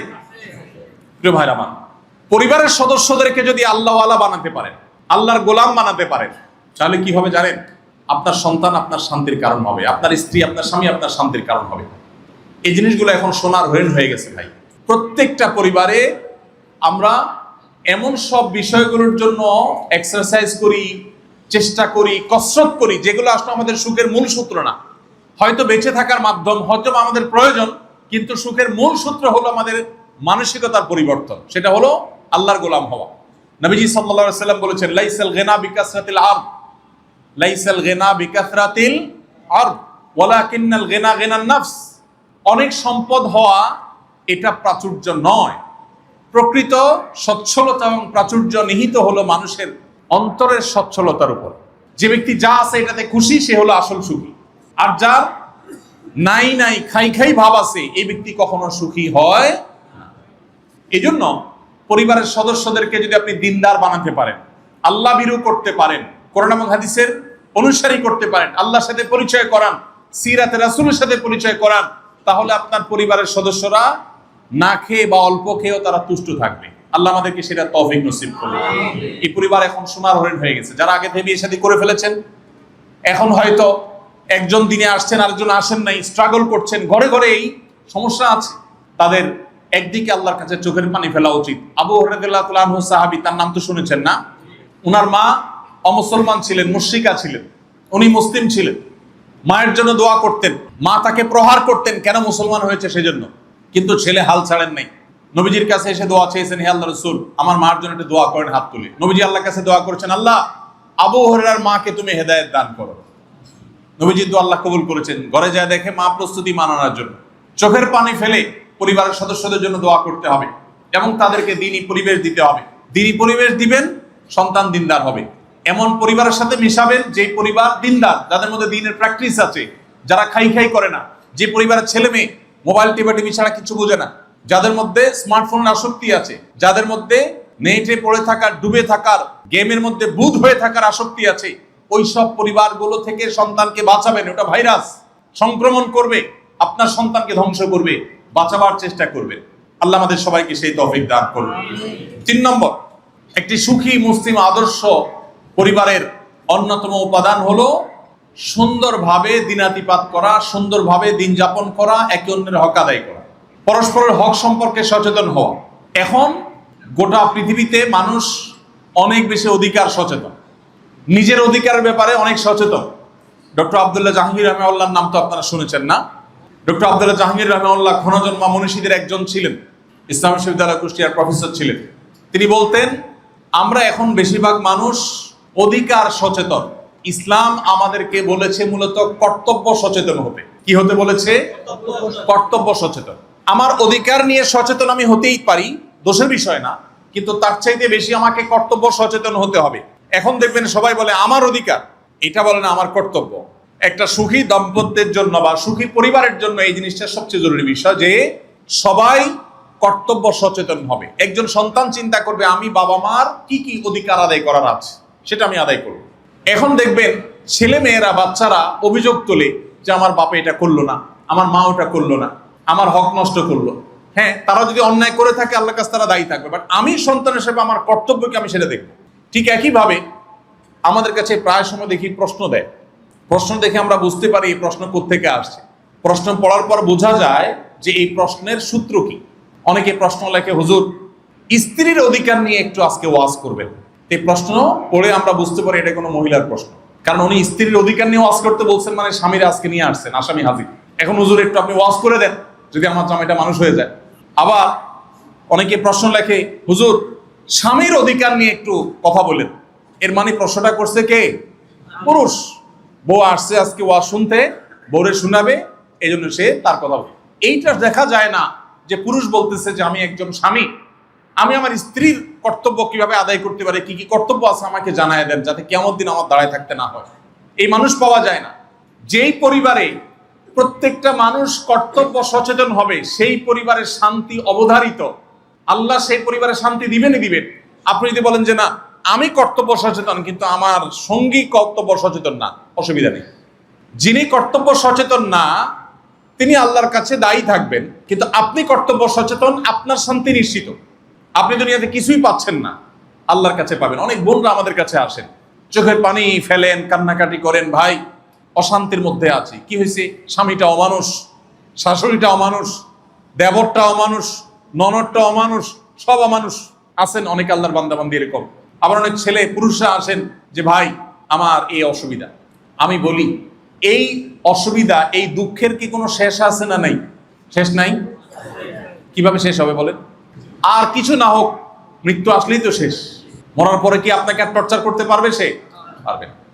তাহলে ইমানদারের সকল কষ্টের একটা শেষ আছে। কিন্তু আপনি যদি ধৈর্য ধারণ করেন, আপনি আপনার দায়িত্বটা পালন করে যাওয়ার চেষ্টাটা করেন, তাহলে আখেরাত আপনার খাড়া আছে না নাই? দুনিয়াতে জুলুমের বিচার আপনি নাও পেতে পারেন। স্বামীর জুলুমের বিচার শাশুড়ি করে না, মায়ের অত্যাচার স্বামী সেটা দেখে না। আল্লাহ কি দেখেন না? দেখেন না। আল্লাহ তাআলা বান্দাদের প্রতি কখনো জুলুম, অতএব আল্লাহ তাআলা জুলুম করবেন না। ইমানদারের সান্ত্বনা। তাহলে ইমানদার যদি পারিবারিকভাবে সুখী হতে চায়, সে চিন্তা করবে আমি আমার সঙ্গী, আমার সন্তান, আমার বাবা মা, আমার ভাই বোন, আমার পরিবারের সদস্যদের দায়িত্ব আমি সঠিকভাবে আদায় করছি কিনা, বাস এটা আমি দেখব। আমি আদায় করছি, সে না করলে সে আল্লাহর কাছে বুঝবে। আমারটা ক্লিয়ার থাকলো, আমি সবসময় আমারটার যোগ বিয়োগ করতে থাকবো। আমরা সবাই এরকম কর্তব্য সচেতন হবো তো ইনশাআল্লাহ। বেশিরভাগ মানুষকে শয়তান ওয়াসওয়াসা দেয়। কি দেয়? ওয়াসওয়াসা দেয়। আমি একটা কথা প্রায় বলার চেষ্টা করি, আপনারা কেউ ইবলিস দেখছেন? দেখেন নাই? আজকে দেখতে চান? দেখবেন? সিরিয়াস? ওকে, আসেন দেখি ইবলিস দেখা যায় কিনা। আমাদের সমাজে কিছু মানুষ আছে দেখবেন পারিবারিক অশান্তি সৃষ্টি করার জন্য বিশাল ভূমিকা রাখে। একটা হাদিস সহিহ মুসলিমে আছে, আপনারা অনেকে শুনেছেন। শয়তান কোন পাপ মানুষকে দিয়ে করালে সবচেয়ে বেশি খুশি হয় আপনারা জানেন? শুনে রাখেন হাদিসটা। নবী করিম সাল্লাল্লাহু আলাইহি সাল্লাম বলেছেন, ইবলিসের সিংহাসন পানির উপরে। কিসের উপরে? পানির উপর। আমরা দেখতে পাই না, অলৌকিক, অদৃশ্য। ইবলিস তার শিষ্যদেরকে, তার চেলাদেরকে, তার সন্তান, অগণিত সন্তান, অজস্র, প্রত্যেক মানুষের পেছনে শয়তান আছে। তাহলে পৃথিবীতে অ্যাটলিস্ট যত মানুষ আছে কমপক্ষে এতজন শয়তান আছে। নবীজি সাল্লাল্লাহু আলাইহি ওয়াসাল্লাম এই হাদিস বলার পর এক সাহাবী প্রশ্ন করছে, ইয়া রাসূলুল্লাহ, তাহলে আপনিও তো একজন মানুষ, আপনার সাথেও কি একটা আছে? নবীজি বলেছেন, হ্যাঁ, আমার জন্য ইবলিসের যে কমান্ডার সে একটা বরাদ্দ করছে, তবে আল্লাহ আমাকে তার কাছ থেকে সেফ রাখছে, সে আমার কিছু করতে পারে না। তোমাদেরকে ক্ষতি করতে পারে, বাট আমাকে পারে না, আমাকে সেভ করছেন আল্লাহ তাআলা। নবী মাসুম, তাকে আল্লাহ নিরাপদে রেখেছে। তো ভাইরা, ইবলিস তার সিংহাসনে বসে তার চেলাদেরকে ছেড়ে দেয় মানুষদের মধ্যে। ইবলিসের কাজই হলো মানুষকে কি করা? বিপদগামী করা। আপনাদেরকে কি ইবলিসে ওয়াসওয়াসা দেয়? আপনারা টের পান? কখন টের পান? আন্দাজে বললেন তো অনেক। প্রত্যেকটা ভালো কাজ করতে গেলে দেখবেন মনের ভেতর থেকে একটা বাধা আসে না? কিন্তু আকামের সময় বাধাটা আসে না। খেয়াল করছেন? আল্লাহ কোরআনে বারবার করে কিন্তু ইবলিসের সম্পর্কে বলেছে যে ইবলিস তোমাদের জন্য আদুউম মুবিন। আদুউম মুবিন মানে কি ভাই? প্রকাশ্য শত্রু। দেখছেন কোনোদিন? কেমন কথা! জীবনে কোনোদিন দেখেন নাই? আল্লাহ বলতেছেন কোন শত্রু? কেন আল্লাহ বলেছেন? কারণ হলো এই শত্রুর শত্রুতা প্রতি মুহূর্তে আমাদের চোখের সামনে হয়, প্রকাশ্যে। সে অপ্রকাশ্য থাকতে পারে, বাট তার শত্রুতা কি? প্রকাশ্য, ওপেন সিক্রেট। একটা ছোট এক্সাম্পল দিই। আমি শয়তান দেখাবো, ওই জায়গায় যাচ্ছি, তার আগে আরেকটা আপনারা সাক্ষাৎ শয়তান দেখাই দিই। সেটা হলো শীতের সময় এখন, তাই না? ফজরের সময় যখন আজান হয়, তখন তো মনে চায় সব কম্বল কাঁথা সব আরামের সবকিছু ফেলে ঠান্ডা পানি দিয়ে উজু করে মসজিদে এসে নামাজ পড়ি। এটা তোমাদের সবার মনে চায় না? আরে তো সব সাক্ষাৎ আল্লাহওয়ালা, তাহলে এখানে আর ওয়াজ টোয়াজ করার দরকার কি রে ভাই? এরকম ফেরেশতা থাকলে সেখানে আর ওয়াজের দরকার নাই তো। সুবহানাল্লাহ। আমার তো এরকম হয় না ভাই, আমার তো উল্টা হয়। আমি তো ফজরের সময় উঠতে গেলে মনে হয় না আরেকটু শুই। আপনাদের এরকম হয়? তো একটু আগে বললেন যে হয় না। ওই যে বললাম দুনিয়াটা সব কি অভিনয়। আল্লাহ আমাদেরকে হেদায়েত দান করুন। ভাইরা আমার, আচ্ছা, 24 ঘন্টার মধ্যে কোন সময়ের ঘুম সবচেয়ে আরামদায়ক? ঠিক ফজরের আগ মুহূর্তের সময়। আপনি দিনে ঘুমান, রাতে ঘুমান, কোন সময়ের ঘুমে তো আরামের। কম্বল গায়ে আছে, অ্যালার্ম দিছেন ফজরের, মুয়াজ্জিন আজান দিছে, সবই ঠিক আছে, ঘুমটাও ভাঙছে, কিন্তু ভেতর থেকে কেউ একজন যেন বলে যে এখন এই কম্বলতে বাইরে হলে মরে যাবে, দজ্জাত পড়ে যাবি দে। বলে না কেউ একজন ভেতর থেকে? খেয়াল করে দেখেন, আল্লাহর কসম, আপনি একটু খেয়াল করলে আপনি দেখবেন কোন এক অদৃশ্য শক্তি আপনাকে টানছে। কিন্তু ওই সময় বন্ধুদের সাথে চিল করতে যাবেন, আগে থেকে সব সেট করা আছে যে 12টা 1 মিনিটে আতশবাজির আওয়াজে মানুষের বদদোয়া দিবেন, অনেক মানুষের কষ্টের কারণ হবেন, অনেক পশু পাখির কষ্টের কারণ হবেন, একটু ফুর্তির জন্য বহু মানুষ চোখের পানি ফেলবে, বদদোয়া দিবে। এই পশুত্ব করবার জন্য বন্ধুদের সাথে চুক্তি হয়েছে, অ্যালার্ম দিয়া শুইছেন। উঠে যেতে ভালো লাগে না খারাপ লাগে? বিপুল ভালো লাগে, ঠিক না ভাই? ঠিক। চিল করতে যাবেন, মৌজ মাস্তি করতে যাবেন, তখন আর উঠতে খারাপ লাগে না। কিন্তু নামাজের সময় দেখবেন খারাপ লাগে, লাগে না? লাগে না? নবী করিম সাল্লাল্লাহু আলাইহি সাল্লাম বলেছেন, মানুষ যখন শোয়, ফজরের সময় হয়, শয়তান তার কপালে 3টা গিরা দেয়। আমরা দেখি না, এগুলো অদৃশ্য গিরা। যখন মানুষ আরামের বিছানা ছেড়ে উঠে যায় নামাজের জন্য, একটা গিরা খুলে যায়। খেয়াল করবেন, যদি ফজরের সময় হিম্মত করে উঠে যান, সাহস করে উঠে যান, দেখবেন শরীরটা একটু হালকা হয়ে গেছে। তখনও গিরা 2টা থাকে। কয়টা থাকে? 2টা থাকে। এই তো হাদিস জানে এই লোক। ওই গিরাটা কখন খোলে? শয়তান এবার আপনাকে বলে, হায় হায় রে, কম্বল থেকে বাইরে হয়ে গেছে, এটারে তো শোয় রাখতে পারলাম না। এবার শয়তান সেকেন্ড ট্রাই দেয়। সেটা কি? সেটা হলো, ভাই তোমার মাথা ঠিক আছে? গিজার মিজার কিচ্ছু নাই তোমার বাসায়? যেই ঠান্ডা পানি, আরে হাত দিলে তো মরে যাবা, পাগল হয়ে যাবা, কেমনি হাত দিবা? ওরে আল্লাহ। উঠছেন ঠিক আছে, কিন্তু কাচুমাচু করতেছে। হায় হায়, কি করা যায়? কারণ ইবলিস আপনাকে এখন তশকিল করতেছে। ইবলিস আপনাকে বিভিন্ন ভাবে বোঝাচ্ছে যে বাবা খবরদার। আপনি বিসমিল্লাহ পড়ে হাত দিয়ে ওযুটা করে ফেলেন, দেখবেন শরীর আরো হালকা হয়ে গেছে, গিরা আরেকটা খুলে গেছে। এরপরে শয়তান শেষ ট্রাইটা দিবে। এই পাগলারে তো ঠেকানো গেল না কোনোভাবেই, উঠছে আবার ওযুও করছে। এবার শয়তান নেক্সট শুরুতে ধোঁকা নিয়ে হাজির হবে। শয়তান এবার মুফতি সাজবে, মুফতি, একদম আপনার মসজিদের মুফতির মতো একটা মুফতি সাজবে। শয়তান এবার এসে বলবে, ভাই বুঝলাম নামাজ ফরজ পড়তে হবে, নাইলে আল্লাহ জাহান্নাম দিবে, উঠছো ওযু করছো সবই ঠিক আছে, কিন্তু তুমি কি মাসলা জানো, বেশি ঠান্ডা বেশি কষ্ট হলে বাসায়ও পড়া যায়। তুমি কি মাসলা জানো, এই শীতের দিনে অনেক সময় পাগলা কুত্তা থাকে, যদি কামড় দেয় লাইফ শেষ। তাহলে তুমি ঘরে পড়ে নিতে পারো। যদি শয়তানের ফুসলানিতে আপনি পড়ে যান তো গেলেন।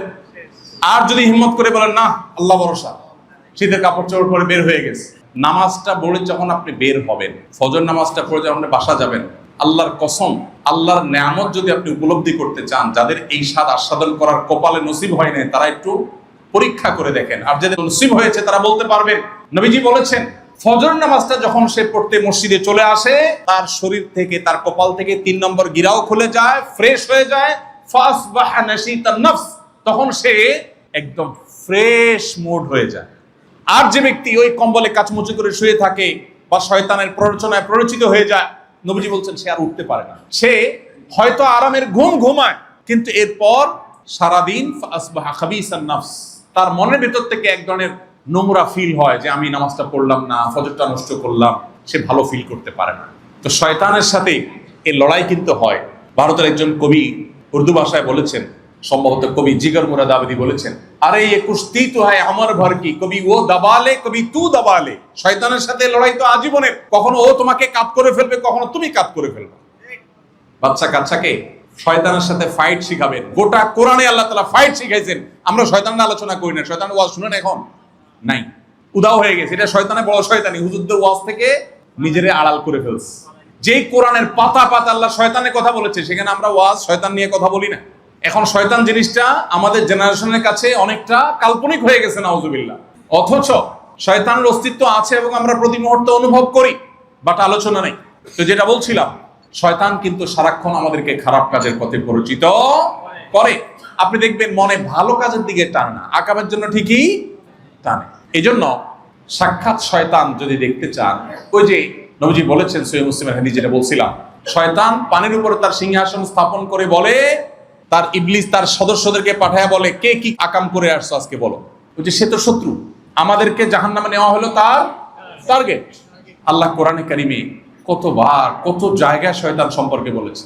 শয়তান বলেছে, হে আল্লাহ, শপথ করলাম তোমার, যে তোমার বান্দাদের প্রতিটা হেদায়েতের মোড়ে দাঁড়িয়ে আমি তাদেরকে বসে বসে গোমরাহ করব। প্রত্যেক বান্দাকে গোমরাহ করবে, সিরাত মুস্তাকিমে বসবে শয়তান, বসে বান্দাকে গোমরাহ করবে। শয়তান টার্গেট করেছে। তো নবীজি বলেছেন, শয়তান সদস্যদের জিজ্ঞেস করো কি করে আসছে। একজন এসে বলে যে একজনকে দিয়ে মানুষ খুন করাইছে, জঘন্য অপরাধ। শয়তান বলবে, হ্যাঁ ভালো করছো, মানে তার জন্য ভালো, শয়তানের জন্য ভালো। আবার আরেকজন বলবো যে আমি একজনকে আজকে প্রথম মাদকে হাত বাড়াইছি, অভ্যস্ত করাইছি। শয়তান তাকে অ্যাপ্রিসিয়েট করবে। কিন্তু একজন যখন বলবে যে একটা ঘরে স্বামী স্ত্রীর মধ্যে সম্পর্ক শেষ করে দিস, শয়তান বলবে এটা হলো কাজের কাজ করছে। গোটা পৃথিবী যেদিকে আজকে কান পাতবেন শুনতে পাবেন সংসার ভাঙনের আওয়াজ।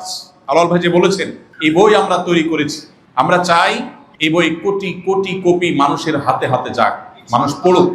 এবং মাত্র 16 পৃষ্ঠার ছোট্ট একটা বই, আমরা চাই প্রত্যেকটা দম্পতি এটা পড়ুক। তাহলে কি হবে, আমাদের মধ্যে আমাদের সংসারগুলো কেন বাঁচাতে হবে এই জিনিসটা আমরা বুঝবো। বেশিরভাগ সংসারগুলোতে ভাঙন ধরে যায়, কারণ ওই যে বললাম, একটা সুখী, একটা আদর্শ দিনদার মুসলমান পরিবারের আসল রূপরেখা বা উপাদানের অভাব আমাদের সংসারগুলোতে আছে। পরস্পরের প্রতি কর্তব্য সচেতন না, সবাই শুধু অধিকার সচেতন।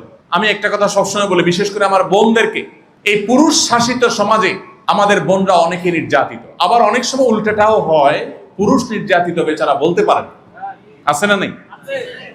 দাম্পত্য জীবনে শুরুর দিকে একটা ভিন্ন পরিবারের মানুষ আরেকটা পরিবারের মানুষের সাথে একসাথে থাকবে, ম্যাচ হবে, ব্যাটে বলে সব হবে, সবসময় হয় না, হয় অশান্তি হয়। এই অশান্তিগুলোতে ধৈর্য হারা হতে হয় না।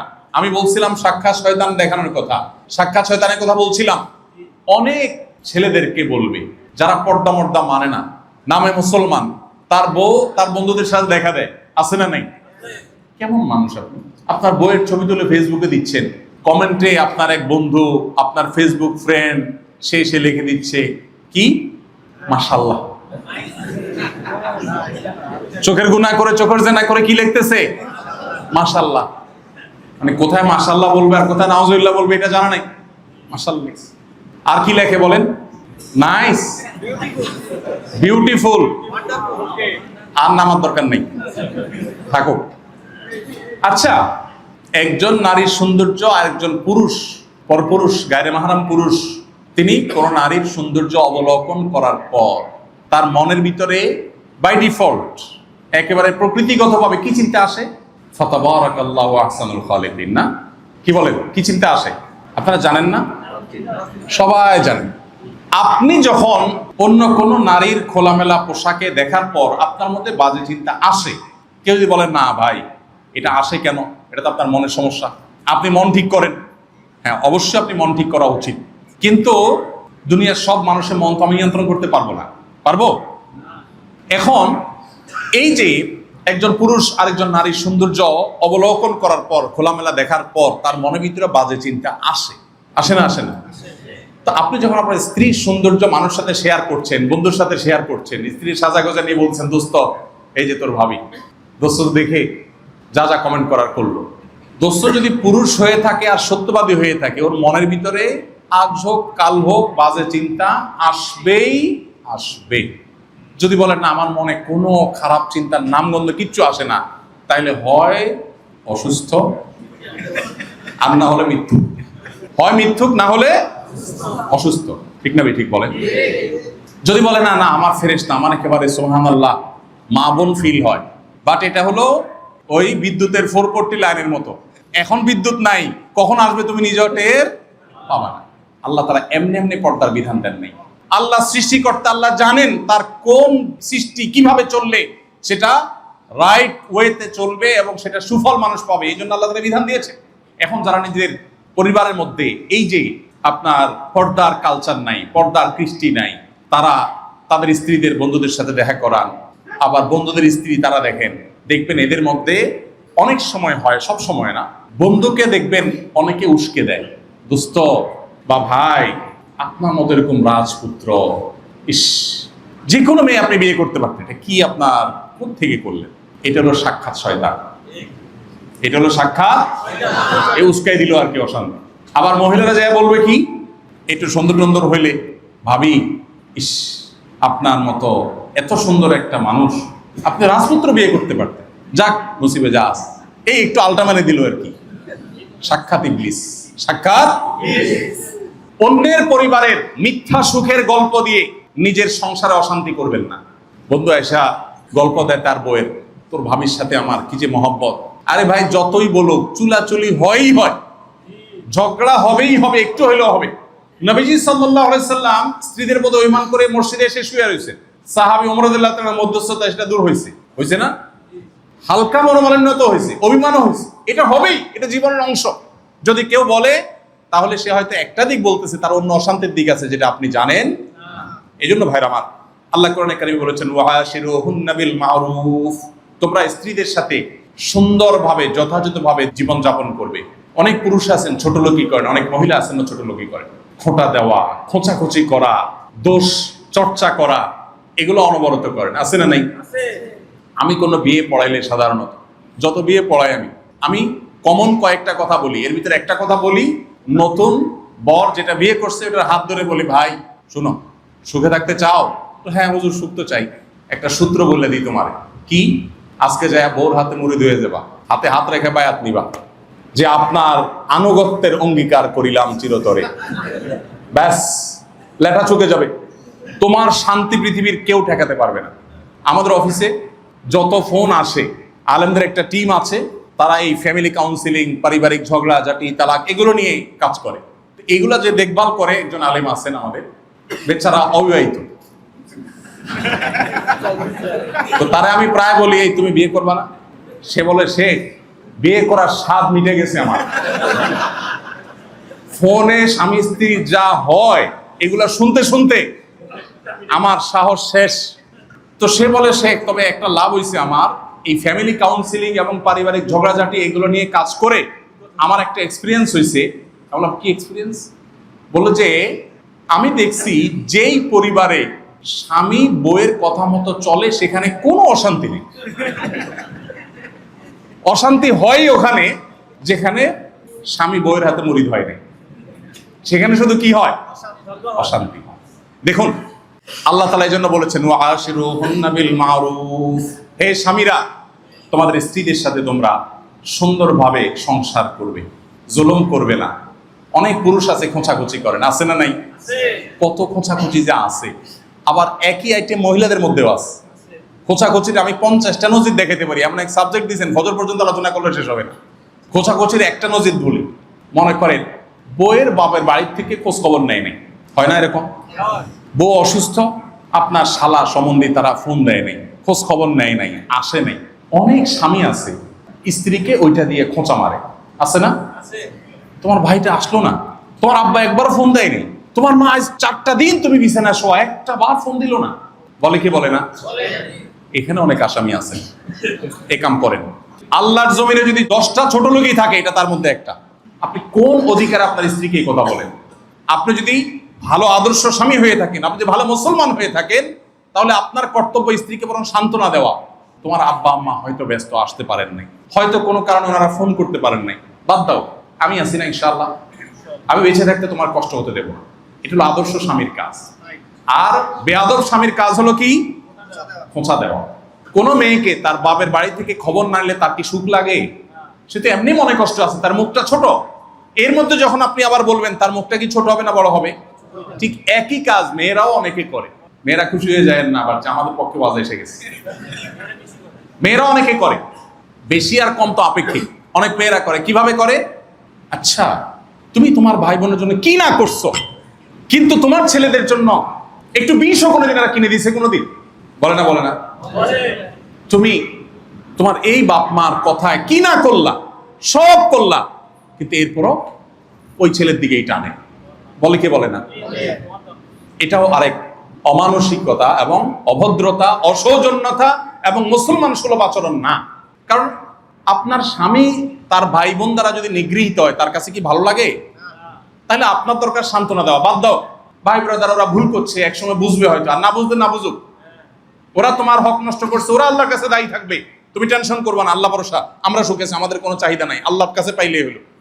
তুমি তো আল্লাহর জন্য করছো, ওদের ফিডব্যাকের জন্য করো নাই। সো ওরা কিছু দিলে দিল, না দিলে নাই, ওরা আল্লাহর কাছে বুঝবে, আমাদের তুমি টেনশন করিও না। এটা হলো আদর্শ স্ত্রীর কথা। আমরা প্র্যাকটিস করবো তো ইনশাআল্লাহ। এরকম আমি অন্তত 50টা উদাহরণ এখন দিতে পারবো যে আমাদের সংসারগুলোতে যে পরিমাণ ছোট লোকই হয়। নামাজি মানুষরা এই ছোট লোকই অনেক সময় করে, রোজাদার মানুষরা করে। মনে রাখবেন, দাড়ি কতগুলো লম্বা হইল আর নামাজ কতগুলো, এর মাধ্যমে শুধু দিনদার হয় না। মানুষের দিনদারিতা প্রকাশের সবচেয়ে বড় সূত্র হলো তার আখলাক, তার আচরণ। নবীজি বলেছেন, মা মিন শাইইন ইউদাউ ফিল মিজান ইয়াউমাল কিয়ামাতি আসকালু মিন হুসনিল খুলুক। কিয়ামতের ময়দানে উত্তম আচরণের চাইতে ভারী কোনো আমল আর হবে না। এজন্য বউকে কখনো শ্বশুরবাড়ির বিষয়ে ছোট করবেন না, আর স্বামীকেও মেয়েরা কখনো শ্বশুরবাড়ি, ভাই, দেবর, আপনার শ্বশুর শাশুড়ি, তাদেরকে দিয়ে কখনো ছোট করবেন না। বরং সবসময় শ্বশুরবাড়ির তারিফ করবেন। সারাদিন কি করবেন?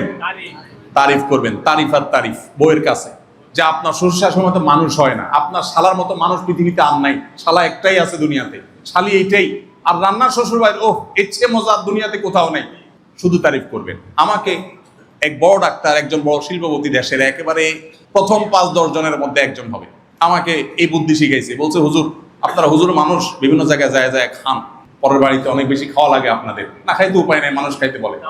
তো আমি একজন ডাক্তার হিসাবে, উনিও পপুলার মানুষ, জনপ্রিয় মানুষ, অনেক পয়সাওয়ালা মানুষ, বলে যে আমিও বিভিন্ন জায়গায় খাওয়াটাও লাগে, যাই খাই আমি বাসায় এসে বউরে বলি, দেখো 5 স্টারে খাই আসছি, মাগার আমার পেট ভরে নাই, রাত 12টা বাজছে ঠিকই, কিন্তু তোমার একটু ডাল ভাত লাগবে। বলে যে হুজুর, এটাতে আমার সংসারে যে পরিমাণ শান্তি, এটা আপনাকে ভাষায় বুঝাতে পারবো না। আমি বললাম, দারুণ আইডিয়া তো, এটা এখন অ্যাপ্লিকেশন শুরু হয়ে গেছে। আমি কোথাও গেলে, আজকে এই যে বিকালে ভাইয়ের সাথে আমি ফ্লাইটে আসছি, আমি বাসার থেকে 2 বাটি খাবার নিয়ে আসছি। একটাতে সকাল নাস্তা খাইয়া জমা পড়াইছি, আর এয়ারপোর্টে ঢোকার আগ দিয়ে দুপুরের লাঞ্চ গাড়িতে বসে করছি, কারণ বাসা থেকে নিয়ে আসছি। অতএব দাম্পত্য জীবনে সুখ শান্তি পাওয়ার জন্য খুব বেশি কিছু করা লাগে না। মেয়েরা চায় স্বীকৃতি এবং স্বামী স্ত্রী একে অন্যকে অসম্মান না করা। এগুলোর জন্য উন্নত মুসলমান হওয়া জরুরি। নামাজি কালামে মুসলমান এখন বহু আছে, আখলাকওয়ালা মুসলমান নাই। আখলাকওয়ালা মুসলমান খুব কম। আকীদা সহি এই মুসলমানও পাওয়া যায়, কিন্তু আখলাকওয়ালা মুসলমানের সংখ্যা খুবই নগণ্য। আখলাক কিন্তু ভিন্ন জিনিস। মানুষের সামনে মুস্কি হাসা, ওই যে অভিনয়, হ্যাঁ, এমন বিনয়, ভেঙে চুরে পড়েন বসের সামনে, কিন্তু বাসায় গেলে একটা বেয়াদবের মতো আচরণ করেন, আছে না নাই? খায়রুকুম খায়রুকুম লি আহলি, সবচেয়ে ভালো হতে হবে পরিবারের কাছে। ফোন দিছে ক্লায়েন্ট, ব্যবসা করেন, কে ফোন দিছে? ক্লায়েন্ট। অথবা ধরেন দোকানদারি করেন, কাস্টমার আসছে মহিলা বা পুরুষ, সামহাও মাশাআল্লাহ খাতির যত্ন কোনো শেষ আছে? বসেন বসেন আপা, বসেন, কি লাগবে বসেন, এই আপার একটু ঠান্ডা এনে দাও, ঠান্ডা খাবেন না গরম খাবেন আপা, আপা আপা বলতে বলতে মুখ দিয়ে ফেনায় ফেলেছে। একই সময় বউ ফোন দিছে ধরে, তোমার কোনো কাজ নাই বাসায়, করেন কি করেন না? সেম একই কাজ মহিলারা অনেকে করে। অথচ নবীজি বলছেন সবচেয়ে বেশি সুন্দর আচরণ পাওয়ার হকদার কে? পরিবার, নিজের স্ত্রী, নিজের মা, নিজের রক্ত সম্পর্কীয় আত্মীয়। আল্লাহ আমাদের সবাইকে আমলটা করার তৌফিক দান করুন। এটাকে আমরা আমল মনে করি না ভাই, আমরা আমল মনে করি শুধু সুবহানাল্লাহ আলহামদুলিল্লাহ পড়া। এটা যে কত বড় আমল এটা আমরা বুঝি না। আপনার পরিবারের কাছে ভালো হওয়ার জন্য যদি আপনি স্যাক্রিফাইস করেন, ত্যাগ করেন, সবর করেন, আপনি আল্লাহর প্রিয় পাত্র হওয়ার সবচেয়ে সংক্ষিপ্ত পথটা চেষ্টা করা যাবে না ইনশাআল্লাহ? এই একই চেষ্টা বোনদেরকেও করতে হবে, ভাইদেরকেও করতে হবে। কম্পিটিশন চলবে পরিবারে যে কে কাকে কত বেশি সন্তুষ্ট করতে পারে, কে কত স্যাক্রিফাইস করতে পারে। আবারও বলছি, অতি অধিকার সচেতনতা পরিবার ব্যবস্থাপনাকে ধ্বংস করে দিয়েছে, বাচ্চাদেরকে অতি অধিকার সচেতন করেছে। অধিকার সচেতনতা ভালো, অতি অধিকার সচেতনতা ভালো। কর্তব্য পরায়ণতা, কর্তব্য সচেতনতা এটা বেশি বৃদ্ধি করতে হবে। আমার অধিকার গেছে যাক, কিন্তু আমার কর্তব্যে যেন কোন ত্রুটি না হয়। অনেক ছেলে, অনেক মেয়ে, অনেক ভাইরা লেখেন, ভাই মা বাপ জীবনে আমাদের দিকে খেয়াল করে নেই, এখন আল্লাহ আমাদেরকে টাকা পয়সা দিয়েছে কি করবো? আমি বলি, মা বাপ খেয়াল করে না, সে আসামি আল্লাহর কাঠগড়া। কেন সন্তানের প্রতি খেয়াল করলো না? তার কর্তব্য ছিল, সে আল্লাহর কাছে দায়ী থাকবে। বাট আপনি আপনার সন্তানের সাথে মা বাপের 16 আনা আদায় করে দেন, আপনি রিওয়ার্ড ঠিকই পাবেন। চেষ্টা করা যাবে না ইনশাআল্লাহ? তাহলে 3 নম্বর, একটা আদর্শ মুসলিম পরিবারের মূল উপাদান হলো সুন্দরভাবে জীবন যাপন করা এবং একে অন্যের অধিকারের ব্যাপারে সচেতন হওয়া। অর্থাৎ আমার স্ত্রীর কি অধিকার আছে আমার কাছে, আমার স্বামীর কি অধিকার আছে আমার কাছে, আমার সন্তানের কি অধিকার আছে আমার কাছে, আমার বাবা মার কি অধিকার আছে আমার কাছে, ভাই বোনের প্রতি কি অধিকার আছে, আমি সেটা খুঁজবো। আমার কি পাওনা আছে সেটা না, সেটা চাইতে বড় কথা হলো আমার কর্তব্য কি আছে। আল্লাহ আমাদের সবাইকে তৌফিক দান করুন। 4 নম্বর আদর্শ মুসলিম পরিবারের উপাদান হলো আমানত এবং দায়িত্বশীলতা। নবীজি সাল্লাল্লাহু আলাইহি ওয়াসাল্লাম একটা প্রসিদ্ধ হাদিস আপনারা শুনেছেন, বুখারীতে আসছে। তিনি বলেছেন, আলা কুল্লুকুম রাইন ওয়া কুল্লুকুম মাসউলুন রাইয়াতিহি। তোমাদের সবাই দায়িত্বশীল এবং সবাই তার দায়িত্ব সম্পর্কে আল্লাহর কাছে জিজ্ঞাসার মুখোমুখি হতে হবে। নবীজি বলেছেন, তোমাদের যারা আমির, যারা দায়িত্বশীল, জনগণের দায়িত্বে, মানুষের দায়িত্বে যারা আছে, অহমাসুন আন রাইয়াতিহি, তারা কিন্তু তাদের প্রজাদের বা অধীনস্থদের মানুষদের সম্পর্কে আল্লাহর কাছে জিজ্ঞাসাবাদের মুখোমুখি হবে। আর একটা পুরুষ, সে তার পরিবারের সদস্যদের ব্যাপারে দায়িত্বশীল হবে, তাদের দেখভাল করলো কিনা, ভরণ পোষণ দিল কিনা, চিকিৎসা খরচ ব্যয় করলো কিনা, দিনদারিতা দিল কিনা, এগুলা তাদেরকে করতে হবে। ঠিক একইভাবে একজন নারীর কর্তব্য তার স্বামীর সম্পদ, স্বামীর অগোচরে নিজের ইজ্জত সম্ভ্রমের হেফাজত, এগুলো সে করবে, তার সন্তানদের দেখভাল সে করবে। এই দায়িত্বশীলতার বোধ, এটাই এতক্ষণ বললাম কর্তব্য সচেতনতা, যে আমি দায়িত্বশীল হব, দায়িত্বশীল আচরণ করব। এটা যদি করি, সংসারে শান্তি অটোমেটিক আসবে ইনশাআল্লাহ। প্রিয় ভাইরা আমার, আমাদের অনেক ভাইরা আছে, ছেলে মেয়ে এবং পরিবারের দিনদারিতার ব্যাপারে তার কোনো খোঁজ খবর নেই। ছেলে ভালো স্কুলে চান্স পেলো কিনা এটার জন্য শহীদ হয়ে যাবে, ভালো কলেজে চান্স পেলো কিনা এটার জন্য পাগল হয়ে যাবে, ভালো ইউনিভার্সিটিতে চান্স পেলো কিনা এটার জন্য পাগল হয়ে যাবে, পরীক্ষা ভালো রেজাল্ট করলো কি করলো এটার জন্য পাগল হয়ে যাবে। ভাই ঠিক আছে, এগুলোর জন্য চেষ্টা করেন, কিন্তু পাগল হওয়ার আইটেম এটা না। পাগল হওয়ার আইটেম হলো, ছেলে আমার আল্লাহকে চিনে না, আমি পাগল হয়ে যাব। ছেলে আমার ফজর নামাজ পড়ে না, আমি পাগল হয়ে যাব। মেয়ে আমার খারাপ পথে যাচ্ছে, আমি অস্থির হয়ে যাব। এটা হলো পাগলামির আইটেম ভাই। আমি আমার ছেলে মেয়েদেরকে বলে দিয়েছি, পরীক্ষা পাশ করছো কি ফেল করছো এটা আমার কাছে অনেক বড় ম্যাটার না। হ্যাঁ, চেষ্টা করবে অবশ্যই ভালো ফলাফল করার, সেটা আমি উৎসাহ তোমাকে দেই। তোমার চেষ্টার চেয়ে কোনো ত্রুটি ছিল না, চেষ্টা তুমি করছো, এরপরে পরীক্ষা খারাপ ফলাফল হয়েছে, আমরা বাসায় বিরিয়ানি রান্না করে পার্টি দিব, কোনো অসুবিধা নেই। কিন্তু তোমার চেষ্টা যেন ঠিক থাকে, তুমি সঠিক রাস্তায় যেন থাকো, ব্যাস, দ্যাটস ইট। এর বাইরে আমার খুব বেশি চাওয়া নেই। কজন মা বাবা আছেন এখানে যারা আছেন, আমি তো এই মা বাবা এখন দেখি না ভাই, যে মা বাবা বলে যে আমার সন্তান মানুষের মতো মানুষ হোক। সবার কথা হলে বাবা মানুষ টানুষ বুঝি না, ভালো রেজাল্ট করতে হবে। ভালো রেজাল্ট কেন করতে হবে বলেন তো? কেন করতে হবে? ভালো একটা চাকরি পাওয়ার জন্য। ভালো চাকরি কেন লাগবে? ভালো একটা ঘরের মেয়ে বিয়ে করার জন্য, ভালো একটু ভাবসাবের জন্য। নিজে টাকার মেশিন, ছেলে মেয়েও কিসের মেশিন হোক? টাকার মেশিন হোক। অথচ বহু পরিবার ছেলে মেয়ে অনেক বড় টাকার মেশিন হয়েছে, ঠিকই আছে, কিন্তু মা বাবা ওই যে নয়ন জোড়ানো সন্তান হয়, ভাবসাব। সব কি? ভাবসাব। গাল বড় করে বলা যায়, ছেলে অমুক চাকরি করে, অমুক দেশে আছে। জিজ্ঞেস করছে, ভাই ছেলে মেয়ে কয়জন? বলে 2 ছেলে বা 1 ছেলে 1 মেয়ে, ছেলেটা কানাডা, মেয়েটা আমেরিকা। বাহ, বলতে খুব ভাব জাহির হয়, তাই না? ভেতরে কি হয় জানেন? জাস্ট তুফান শুরু হয়। কারণ অনেকে বাচ্চা নিয়ে একসাথে খাইতে বসে, সে ছেলে মেয়ে তাদের নাতিপুতি এগুলো শুধু ভিডিওতে দেখে। শান্তি লাগার কথা কোনো বাপ মার কাছে? ভাইরা আমার, ভাবসাবটা আমাদেরকে শেষ করে দিয়েছে। এই জন্য পরিবারের সন্তানদেরকে, পরিবার সদস্যদেরকে দিনদার বানাবার চেষ্টা করতে হবে, ঠিক আছে না ইনশাআল্লাহ? সন্তানদের যদি আল্লাহর সাথে পরিচয় করান, তাহলে আপনার পরিবার সুখী হবে, এটার গ্যারান্টি আপনি নিশ্চিন্তে আল্লাহ তাআলা রাসূলের কাছ থেকে আপনি পেতে পারেন। আমাদের আদর্শ মুসলিম পরিবারের জন্য আরেকটা গুরুত্বপূর্ণ উপাদান হলো সততা, সত্যবাদিতা এবং পারস্পরিক সহযোগিতা। এটা গুরুত্বপূর্ণ বিষয়। সততা, সত্যবাদিতা, পারস্পরিক সহযোগিতা এগুলো হাওয়া হয়ে গেছে, এখন বিশ্বাস নেই। আপনারা মোবাইলে, ফেসবুকে, বিশেষ করে সোশ্যাল মিডিয়াতে কিছু অ্যাপ দেখেন, অ্যাপের অ্যাডভার্টাইজ দেখেন, আমি দেখি, আপনারা দেখেন কিনা জানি না, যে পুরুষটা শুয়ে আছে সোফায়, মহিলা এসে মোবাইল খোলার চেষ্টা করে, গোপনে কার সাথে চ্যাটিং করছে চেক করবে, করতে পারে না, লক। এগুলো অ্যাডভার্টাইজ দেখছেন আপনারা? এসব অ্যাডভার্টাইজ কেন দেওয়া হয়? এর মানে কারোর প্রতি কারোর বিশ্বাস নাই। পশ্চিমা দুনিয়াতে যায় দেখেন, স্বামী স্ত্রী একসাথে সংসার করে, একসাথে সংসার তো করে না, মনে হয় ম্যাচ সিস্টেম। তুমি বাসা ভাড়াটা দিও, আমি পানির বিল দিব, তুমি বিদ্যুৎ বিল দিও, আমি অমুক বিল দিব, মনে হচ্ছে ম্যাচে আস, স্বামী স্ত্রী না। ঠিক না? ঠিক। আমি এই জন্য বলি, পশ্চিমারা যদি তথ্য প্রযুক্তিতে, জ্ঞানে বিজ্ঞানে, অবকাঠামোতে, অন্যান্য উন্নতিতে আমাদের চাইতে 200 বছর এগিয়ে থাকে, আমরা পরিবারের দাম্পত্য জীবনের সুখ শান্তিতে তাদের চাইতে 400 বছর আগে আছি আলহামদুলিল্লাহ। কিন্তু এটা ধ্বংস হয়ে যাচ্ছে, কারণ পশ্চিমা কালচারকে আমরা আলিঙ্গন করছি। এই জন্য ইসলামের পথে আমাদেরকে ফিরে আসতে হবে। আল্লাহ আমাদের সবাইকে সেই তৌফিক দান করুন। একটা সুখী দাম্পত্য জীবনের জন্য এটা খুবই জরুরি, পারস্পরিক সহযোগিতা করা। কারা কারা বাসায় কাজ করেন হাত তোলেন দেখি, যাদের ফ্যামিলি আছে। কয়টা হাত উঠছে? এদের ভিডিও করে বাসায় পাঠানো উচিত। হাত নামান, আল্লাহ জানে কোনটা কোনটা সত্যি উঠেছে। জীবনে একবার করছেন কিনা? আমাদের নবী করিম সাল্লাল্লাহু আলাইহি ওয়াসাল্লাম বাসায় মেয়েদের কাজে সহযোগিতা করতেন। এখন আপনি ঢুকেন মোবাইল টিপতে টিপতে, মোবাইল কান, হ্যাঁ হ্যালো বলতে বলতে ঢুকতেছে, আবার বাইরের সময় মোবাইল কান দিয়ে বাইরে হচ্ছে, কেউ সময়। আমি আজকে ঢাকার বাইরে আসছি, নাইলে আমার মাগরিব টু এশা বাচ্চাদের সাথে ব্যাডমিন্টন খেলা, অন্য সব কাজ সারাদিন বাদ যাইতে পারে, এটা বাদ যাওয়ার কোনো সিস্টেম নেই। সেদিন একটা খুব গুরুত্বপূর্ণ মিটিং ছিল, রাষ্ট্রীয় একটা গুরুত্বপূর্ণ মিটিং ছিল সরকারের উচ্চ পদস্থ লোকদের সাথে। আমি বললাম, ভাই সব ঠিক আছে, বাট বাচ্চাদের খেলার সময় কোনো মিটিং সিটিং করতে পারবো না, আমার আগে ছেড়ে দিবেন, কারণ আমার বাচ্চাদের সময় দিতে হবে। আমি যখন ওদের সাথে খেলার সময় দিব না, ওরা তো বাজে পোলাপানের সাথে মিশতে যাবে, ওরা বন্ধু কোথায় পাবে? ওদের বন্ধু আমি। বেশিরভাগ মানুষ, পুরুষরাও মহিলাদেরকে সময় দেয় না, মহিলাও পুরুষদেরকে সময় দেয়। মহিলা তার বান্ধবী নিয়ে ব্যস্ত, ইউটিউব নিয়ে ব্যস্ত, কোন আইটেম কেমনে রান্ধবে সেই আইটেম নিয়ে ব্যস্ত, পুরুষের দিকে তাকানোর সময় নেই। আর পুরুষও তার জগৎ নিয়ে ব্যস্ত, পরস্পরকে আমরা সময় দেই না, অথচ এটা খুব বেশি দরকার। একটা সুখী দাম্পত্য জীবনের জন্য এটা আবশ্যক। মোবাইল ফোন জোন সিস্টেম চালু করেন বাসায়, ফোন জোন। ল্যান্ডলাইন ছিল যখন, তখন আমরা কি করতাম? একটা জায়গায় টেলিফোন থাকতো, ওখানে যায় কথা বলে আবার রেখে আসতাম। আর এখন মোবাইল নিতে নিতে টয়লেটে, বিছানায়, খাওয়ার টেবিলে, কোথায় নেই, সব জায়গায় মোবাইল।